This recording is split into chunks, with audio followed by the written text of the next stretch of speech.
नमस्कार मित्रांनो. आता मध्ये थोडा गॅप पडला होता 3-4 दिवसाचा. आता मी परत आलोय.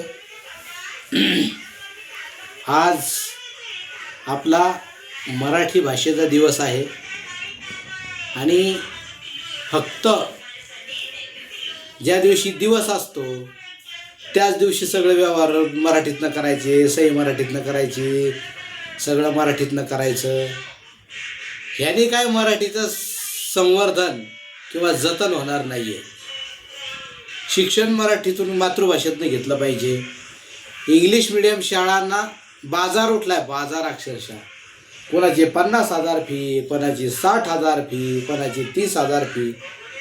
पण मित्रांनो, आपल्या जिल्हा परिषदेच्या शाळा आहेत, मातृभाषेतनं शिक्षण भेटतं. पैसे खर्च कशासाठी करता? मराठी माध्यमातनं शिक्षण घ्या. तिथं मराठीचा अभिमान बाळगा, मराठीतनं सगळे कामं करा आणि आम्हाला मराठी ही जमली पाहिजे. मराठीतल्या बोली भाषांचं संवर्धन करा. 93 भाषा आहेत मराठीमध्ये. कोकणी, वऱ्हाडी, खानदेशी, अहिराणी, सातारी, पहाडी, पर्वती, आदिवासी, वंजारी, या सगळ्या मराठीतल्या उपभाषा आहेत. पण ती मराठीच आहे. म्हणून त्यांनी आपापल्या भाषेचा अभिमान बाळगा. ज्यांनी मातृभाषेतलं शिक्षण घेतलंय ते कधी पण टॉपला आहेत, लक्षात घ्या. तुम्ही MPSC UPSCचा रिझल्ट बघा, तुम्ही एखादं क्षेत्र बघा, तुम्ही एखाद्या क्षेत्रात चेक करा.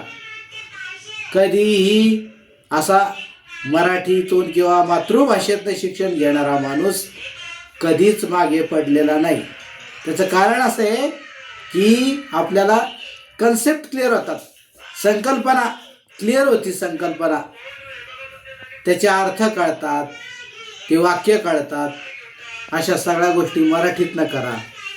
आणि माझ्याकडनं तुम्हाला सगळ्यांना मराठी भाषा दिनाच्या हार्दिक शुभेच्छा.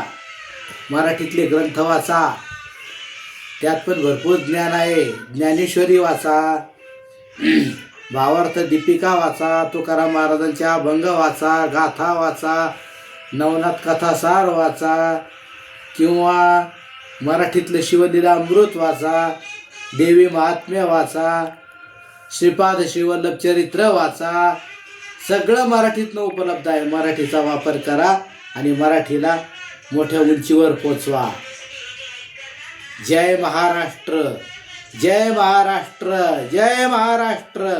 श्री स्वामी समर्थ. जय जय महाराष्ट्र माझा, गरजा महाराष्ट्र माझा.